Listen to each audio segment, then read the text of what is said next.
repercussão ao ato pró-Bolsonaro que aconteceu hoje na Avenida Paulista, o pré-candidato à Prefeitura de São Paulo, Guilherme Boulos, publicou uma mensagem na rede social. Olha só, ele disse o seguinte, abre aspas, agora o golpe é porque tem uma minuta do decreto de estado de defesa. Bolsonaro acabou de confessar que planejavam prender ministros do STF, invalidar resultado eleitoral e realizar novas eleições, fecha aspas. Quem também usou as redes sociais para comentar esse assunto foi a presidente nacional do PT, Gleisi Hoffmann, e voltou a se manifestar.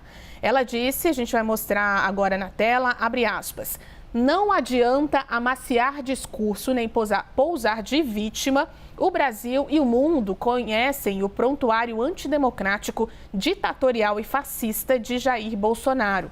Continua sendo e sempre será uma ameaça à democracia, ao Estado de Direito e à paz. O que Bolsonaro fez foi terceirizar para Malafaia os ataques que sempre fez à justiça, às instituições e à verdade, fecha aspas. Gleisi afirmou ainda que quando Bolsonaro fala em anistia aos condenados pelos atentados de 8 de janeiro, ele está, abre aspas, mirando sua própria impunidade, fecha aspas. Basília, Jussara, aqueles pontos, que eu trazia que estão sendo vistos com mais atenção pelos integrantes do PT e também do governo.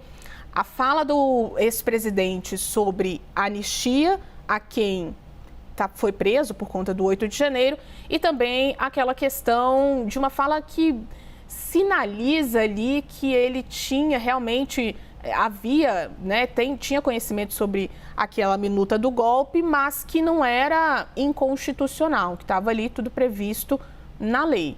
Jussara, isso complica a situação do ex-presidente ou não?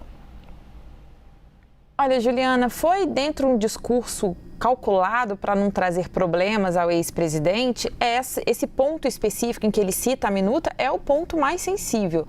E, diante disso, a prova disso, no caso, é que os governistas, eles já miraram isso e já estão explorando isso nas redes sociais, apontando justamente esse trecho da fala do ex-presidente, como se ele tivesse ali admitido que, de fato, tramou ali uma minuta do golpe, sabia e tinha consciência disso. Pois bem, agora esse vai ser o trecho mais explorado ali desse discurso que, como eu estava dizendo aqui, foi milimetricamente calculado para não dar problema a ele. Tanto que a gente viu uma manifestação grande, de fato, na Avenida Paulista, mas sem nenhum cartaz ali contra ninguém, marcando uma diferença brutal em relação às manifestações que ocorriam quando Bolsonaro estava no poder.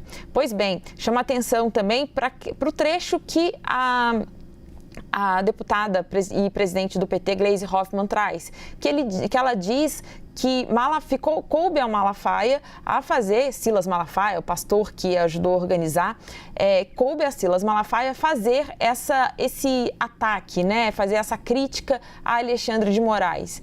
Então, nesse sentido, a oposição vai explorar muito isso, como assim, olha, lembrando que Bolsonaro não prestou depoimento à Polícia Federal, embora intimado, ele chegou lá, optou por ficar em silêncio, alegando que não tem acesso integral à investigação, incluindo aí a delação do seu ex-assessor, ex-ajudante de ordens, Mauro Cid. Então, diante disso, há uma exploração ali de que essa fala de Bolsonaro acaba complicando ele, acaba sendo uma admissão de que havia, sim, uma minuta de golpe. Por outro lado, os aliados do ex-presidente dizem que não, que estava ali dentro, ele estava apenas se defendendo e dizendo que é o seguinte, que ele poderia, mas não decretou ali estádio de sítio.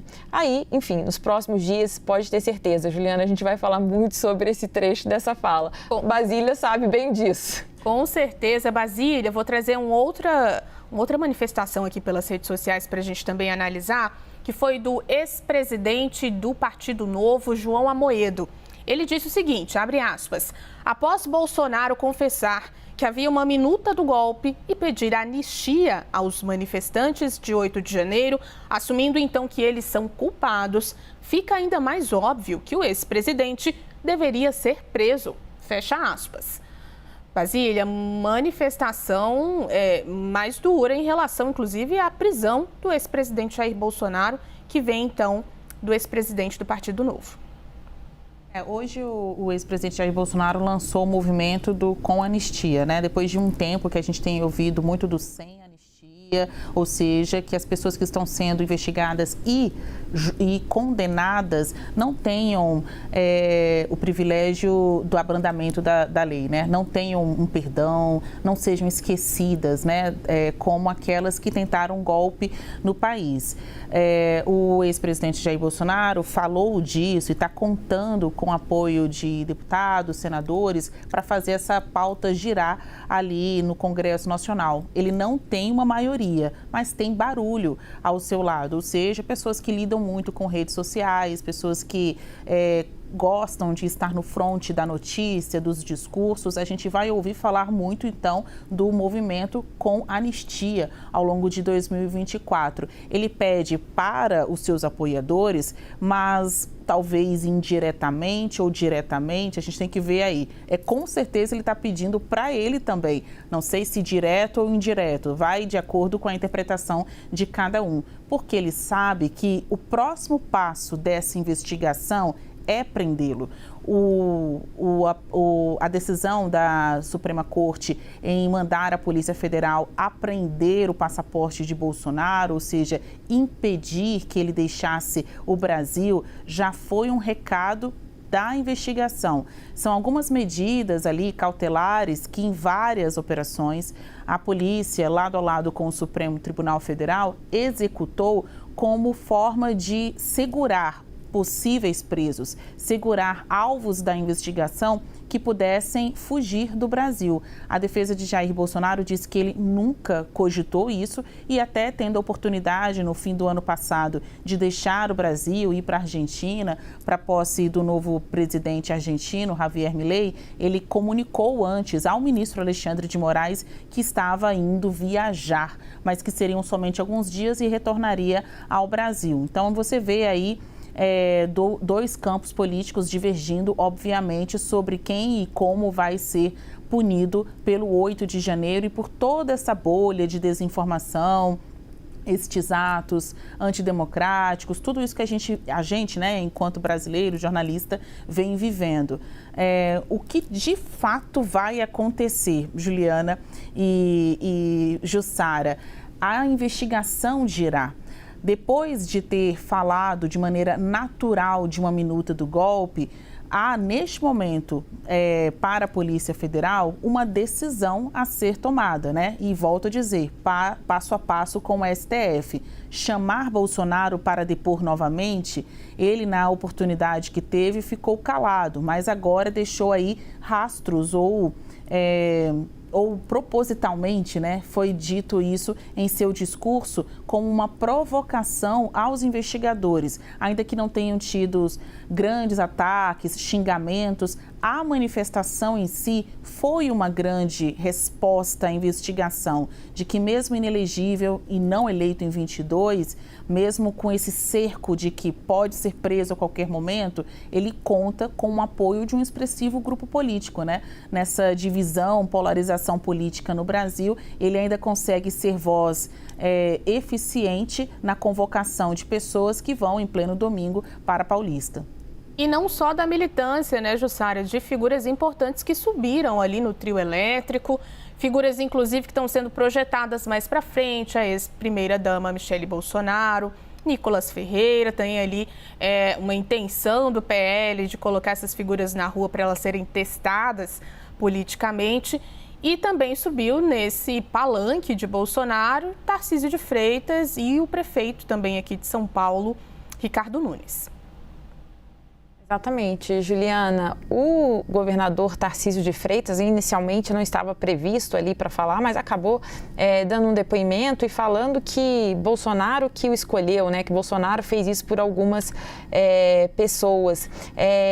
Juliana, eu chamo a atenção também pela participação da ex-primeira-dama Michele Bolsonaro, que ela abre ali os discursos, faz uma oração e ela segue naquela toada acusada de fazer um discurso muito religioso, né? Ela acaba dizendo ali que Bolsonaro é um escolhido. E você mesma disse aí muito bem que esse evento, esse ato de hoje, que escolheu pessoas ali que o PL quer projetar mesmo. A Michelle Bolsonaro é vista no PL como ali um ouro, né? Para poder ser explorado, né, politicamente. Afinal de contas, ela nunca concorreu ainda a um cargo eleitoral, mas a avaliação que se tem é que quando ela for ali se testar nas urnas, ela vai muito bem, porque ela consegue captar o voto do bolsonarismo e ainda avançar, porque ela fala muito bem